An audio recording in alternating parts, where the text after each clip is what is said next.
Good morning সবাইকে। কেমন আছো সবাই? আশা করছি ভালো আছো, আমরাও ভালো আছি। আজ একদম আলো ঝলমলে রোদ যেটা বলে না, সেটাই। এত সুন্দর রোদ উঠেছিল সকালে। আমি উঠে এসে তখনও স্নান করা হয়নি, শুধুমাত্র এসে ফুলের ছবিগুলো ভিডিওটা করে নিয়ে গিয়েছিলাম। যেহেতু রোদ উঠছে তো প্রচণ্ড, ভাবলাম যে একটু যাই আগে ছাদে, তারপরে দেখো নিচে চলে এলাম। আর ব্লগটা কিন্তু শুরু করে দিলাম এখন থেকে। তোমরা সঙ্গে থাকো, দেখতে থাকো, আশা করছি তোমাদের ভালো লাগবে। আর এই যে বিছানা না, এটা ছোট ডিভানটাকে একটুখানি রাতে তো একেবারে যা হুড়ুহুড়ি হয়ে যায়, বসা কুশনগুলোর যে কি পরিস্থিতি হয়ে যায় তার কি বলবো। সেই জন্য সকালে উঠে একটুখানি ওদেরকে ঠিকঠাক না করলে আর দেখার অবস্থাতে থাকে না। তারপরে কিন্তু চাও হয়ে গেছে, ঝর্ণা চা নিয়ে চলে এসেছে ঘরে। চা খেয়ে তারপরে আজকে একটুখানি সব উল্টো হচ্ছে কাজগুলো, জানো তো। বিছানা না গেছে, আগে এটা গোছালাম, তারপরে আগে আজকে পুজো হলো না, আগে একটু চা খেয়ে নিলাম, এইসব আর কি। মাঝে মধ্যে একটু উল্টোপাল্টা করতে হয়, কাজ উল্টোপাল্টা হয়েও যায়। সব দিন তো সব সমান ঠিকঠাক হয় না, বলো। আর এবারে চাটা খেয়ে নিয়ে বিছানাটাকে গুছিয়ে নিয়ে তারপরে যাব আমি স্নান পুজো সারতে আর কি। তাও যে খুব একটা বেলা হয়েছে তা কিন্তু না, কিন্তু রৌদ্র যা উঠেছে মনে হচ্ছে বেলা 12টা বাজে। আজকে ভীষণ রোদ, সেই ভাদ্র মাসে জামা কাপড় রৌদ্র দেয় না, সেইটাই সেরকমই রৌদ্র আছে। কিন্তু আমার সে ক্ষমতা এখন নেই যে ওই জামা কাপড় বার করে আমি রৌদ্র দেবো। যদি কোনো মতে বৃষ্টি এসে যায় তাহলে তো কোনো কথাই হবে না। এই দেখো বেড কভারটাও একটু চেঞ্জ করার সময় চলে এসছে। বেশ কয়েকটা দিন ধরে তোমরা দেখছো এটা পড়ে আছে বিছানার ওপরে, কিন্তু আর ওঠানো হচ্ছে না। এই পরপর যে ধকল গেল না, খুব কাজকর্ম তো গেল, তোমরা দেখছো। বাড়িতে একটা পুজো কিন্তু অনেক খাটুনি। যাই হোক, হয়ে গেল আমার বিছানাটা গোছানো। আর এবারে আমি স্নান করে দেখো চলে এসেছি ছাদে। তুলসী মঞ্চটাকে একটু ধুয়ে মুছে নেবো, কারণ হচ্ছে ওটা তো প্রতিদিনই করি, সবসময় তো তোমাদের সঙ্গে শেয়ার করা হয় না। সবগুলো যদি আমি একভাবে শেয়ার করতে থাকি না, আমার মনে হয় 1 থেকে 1.5 ঘন্টার ভিডিও তোমাদের কেটে করলেও 1 থেকে 1.5 ঘন্টা হয়ে যাবে। সেই জন্যে সব কিছু আর দেখানো হয় না।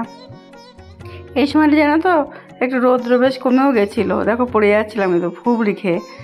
এইভাবে বসাটাও আমার পক্ষে খুব রিস্কি হয়ে যায় আর কি। ওই দেখো আবারও রৌদ্র এসে গেছে। ভাবলাম এখন বলছিলাম সবে যে রৌদ্রটা এখন নেই, একটু ছায়া পড়েছে।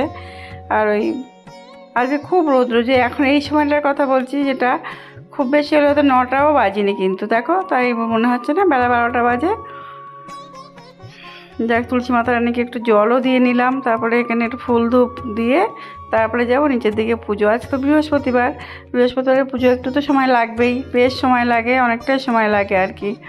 যাই হোক, আমি একেবারে চারিদিকে প্রণাম করে নিলাম সর্বদেবতাকে। আর জানো তো এইখানে সেটা দেখানো হলো না, ওই পাশে আমি প্রণাম করি, ওখান থেকে সোজা যে শ্মশান দেখা যায়, শ্মশান মন্দির, সেটা দেখানো হলো না। এই দেখো ফুলগুলো তুলে নিয়ে এসেছি। আর কি আজকে অনেকটা অপরাজিতা ফুটেছে, 2 কি 4টে করে ফোটে। আজকে দেখলাম বেশ অনেকটা, গোড়া থেকে আগা পর্যন্ত মোটামুটি 1টা 2টো করতেই ফুটে গেছে। আর দেখো এটাও স্লিপ খাচ্ছিল।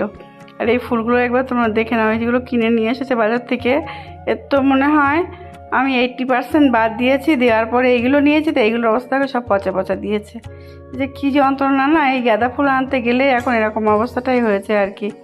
যাক, তবু এই বৃহস্পতিবারে তো একটু লাগেই, তো কিছু করার থাকে না।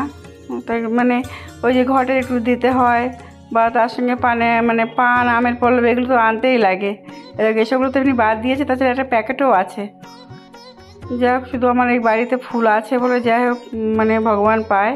আর আমার সোনুটাকে কিন্তু স্নান করিয়ে এখানে দোলনাতে বসিয়েও দিয়েছি। দোলনাটা বেশ বললাম না কয়েকটা দিন রাখবো, রেখে দিয়েছি, আপাতত দেখি কবে উঠিয়ে দিই আর কি। আর তারপরে এখন আমার ভোলানাথকেও স্নান করানো হয়নি, করাবো এক করে সব কিছু। শুধু আমার সোনুটাকে স্নান করিয়ে বসানো, ওকে তো প্রথমেই করে গিয়েছিলাম, ওকে আগে উঠিয়ে জাগিয়ে তারপরে সব কিছু ওকে সেবা দিয়ে তারপরে গেছিলাম আর কি। আর এদিকে দেখো মায়ের ঘরটা আঁকিয়ে নিচ্ছি।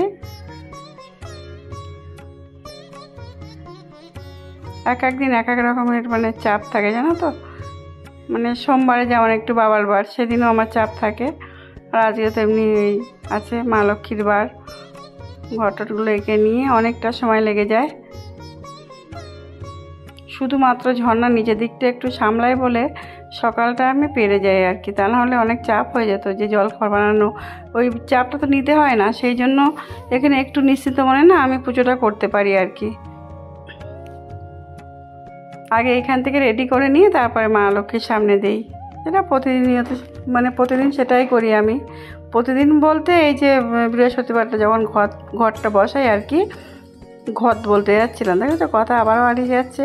আর আমি এখন ভয়েস দিচ্ছি না, মানে এত গরম লাগছে তোমাদেরকে আর কী বলবো।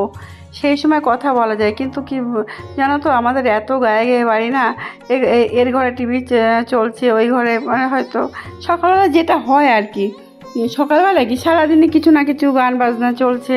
এবার সেখানে গিয়ে তো আমি বলতে পারবো না যে তোমরা বন্ধ করো, আমি ভিডিও করব। বাড়িতে যেমন ধমক ধমক দিয়ে রাখি যে এটা করো না, ওটা করো না, সেটা করো না, কিন্তু সেটা কি আর সম্ভব? এবার পরে দেখি সে সাউন্ডটা থেকেই যায়, সেই সময় যার জন্য সবই মিউট করতে হয়। আমার খুব ইচ্ছা যে মানে ইচ্ছা বলতে আমার ভালোই লাগে যে সেই সময় কথা বলে আমি ভিডিওটা মানে করব আর কি, কিন্তু দেখো সেটা তো আর হয় না। এই পরেই ভয়েস দিতে হয়, এটা আমার আরও মানে মনে হয় কষ্টকর মনে হয়। আর তারপর দেখো মায়ের চরণটা একটু আলতার জল দিয়ে একটু ধুয়ে নিই। এটা আমি অনেকে হয়তো প্রতিদিন করে, কিন্তু আমি শুধুমাত্র বৃহস্পতিবারটাই করি। যাক, মায়ের চরণটাও মানে দিয়ে দিলাম ওখানে রেডি করে। আর এবার ঘরটাকেও ওখানে বসিয়ে নেব। এটা তো দেখো রেডি করে ফেলেছি। এবার সব ফুল দিয়ে তারপর তোমার সব কিছু করে এবার গুছিয়ে নেব আর কি, তারপরে পুজোটা কমপ্লিট হয়ে যাবে মোটামুটি। কি ভালো লাগে না? ওই দেখো, দেখেছো সব জায়গা মতো বসিয়েও দিয়েছি এখানে। তারপর মানে ওই কড়ি আছে, কড়িটাও তো ওই 5টা কড়ি পাতা আছে ওখানে, ওইটাকে গঙ্গা জল দিয়ে ধুয়ে আবার ওইখানে বসিয়ে দিয়ে এটাও বৃহস্পতিবার করেই শুধুমাত্র করি, ঘটের সঙ্গে সঙ্গে ওইগুলো করে নিই আর কি। তারপরে চলো, এই তো পুজো হয়েই গেল, এবার যাবো রান্নাঘরে। তারপরে দেখো চলে এলাম রান্নাঘরের দিকে। তার আগে তো জলখাবারটা খেয়েও নিয়েছি, একটু বেলা হয়েছে, তা হোক কোনো অসুবিধা নেই, একটু বেলা হলেও কোনো অসুবিধা নেই।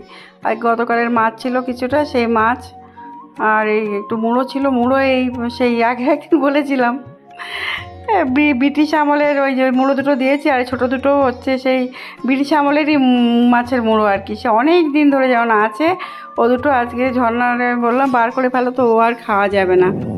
তাই কী করবো বলো তো, আমি সেই পুঁই শাকের মধ্যে এই মাথা দুটো অনেকটাই বড়, এখন তো এখানে দেখে বুঝতে পারছো কি জানি না, এই কাতলা মাছের মাথা তো এমনিতে একটু বড় হয়, আর পুঁই শাক তো অনেক বেশি না, ও শুধু মাথা মাথা মতো হয়ে যাবে, ভালো লাগে না অত। যার জন্য ওই ছোটো ছোটো যে মাথা দুটো ছিল না, ওইটাই পটলের মধ্যে দিয়ে রাখবো আর কি, তাছাড়া কোনো উপায় নেই। আর এই যে এদিকে এইটার সেই টকটা হচ্ছে কেওড়ার টক, আর ওদিকে কিন্তু চা বসানো আছে, ওইদিকে ফুলটুসির মা বসে আছে সাইডে, ওকে আর দেখালাম না। আর তার মধ্যে দেখো এই মাছের ঝোলটাও কিন্তু আমি মোটামুটি রেডি করে ফেলেছি।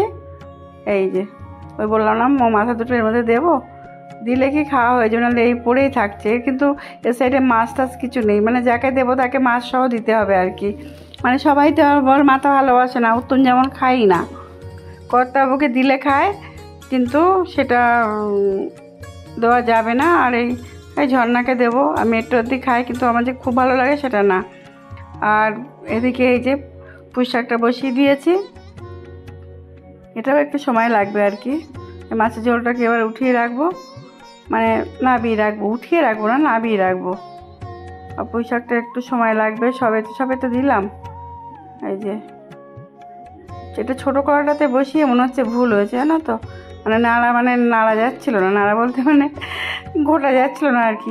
এত খারাপ ভাষা না আমার, তোমাদেরকে আর কী বলবো, মানে মাঝে মাঝে একদম ভাষা খুব বাজে হয়ে। চলো, তারপরে রান্নাবান্নার পরে আর কোনো কাজ তোমাদের সঙ্গে আমি শেয়ার করতে পারলাম না, সেই চলে এলাম একবারে সন্ধ্যাবেলায়। মানে প্রচুর কাজকর্ম করেছি, তারপরে সন্ধ্যাবেলায় কিন্তু অনেক কাজ থাকে। তারপরে সন্ধ্যা তো দিয়েছি, তারপরে আমার একটা সিরিয়াল দেখি আমি, সেটাও দেখে নিয়েছি। এসেছি আবার চা করতে, এই চাটা খেয়েও কিন্তু যাবো আবার হাঁটতে। এখন আজ তো বেশ কিছুদিন ধরে আমি হাঁটাহাঁটি করছি, তার মানে খুব শরীরে অসুবিধা হচ্ছে বলে কর্তাবু রাগ করে, সেই জন্য কর্তাবুর সঙ্গে একটু হাঁটছি, না হাঁটলে আর হবে না। এই চাটা খেয়েই আবার যাব। কি কোনো কাজকর্ম সেভাবে দেখো 2 দিন ধরে এইসবই করছি আমি, সেইভাবে আর কিচ্ছু হচ্ছে না। চলো বন্ধুরা, আজ তবে এইটুকুই রাখবো। আবারও নতুন ব্লগের সঙ্গে আসবো। যদি ভালো লেগে থাকে তাহলে লাইক শেয়ার কমেন্ট করতে ভুলো না। আর কি আর বলবো বলো তো, কিছু বলার নেই। আজকাল আর ভিডিও কেউ দেখছেই না, কোনো তো ভিউজই নেই ভিডিওতে। এটা আর না বলে পারছি না, মানে চেনা মানুষও আর দেখছে না, অচেনা মানুষকে তো বাদই দিলাম। কি আর বলবো, এর আর কার সঙ্গে বলবো দুঃখের কথা। চলো তবে রাখছি এখানেই, আবারও আসবে নতুন ভিডিওর সঙ্গে। ভালো থাকবে, সুস্থ।